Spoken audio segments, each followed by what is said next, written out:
मुंबईमध्ये राष्ट्रवादीची 7 जागा लढवण्याची तयारी असल्याचं कळतंय। राष्ट्रवादी मुंबईतील विधानसभेच्या 7 जागा लढणार आहे।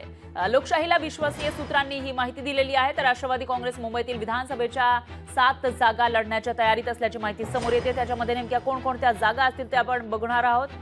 तर मुंबईमध्ये अजित पवारांच्या राष्ट्रवादीकडून 7 जागा लढण्याची तयारी सुरू करण्यात आली आहे। त्यामुळे आता अजित पवारांच्या राष्ट्रवादीला या 7 जागा मिळणार का ते बघावं लागणार आहे। तर मग लोकसभेमध्ये अजित पवारांच्या राष्ट्रवादीला जागा मिळालेली नव्हती एकही मुंबईमध्ये, आणि आता जेव्हा विधानसभेची निवडणूक लागणार आहे त्या पार्श्वभूमीवर मुंबईमधून सुद्धा निवडणूक लढवण्याची तयारी या ठिकाणी राष्ट्रवादीने केल्याचं दिसतंय आणि 7 जागांची त्यांची तयारी असल्याची माहिती समोर येते। त्यामुळे आता महायुतीमध्ये अजित पवारांच्या राष्ट्रवादीला मुंबईमधून 7 जागा दिल्या जातात का ते बघावं लागणार आहे। दरम्यान कोणकोणत्या जागांसाठी राष्ट्रवादी आग्रही आहे ते बघूयात ग्राफिक्सच्या माध्यमातून।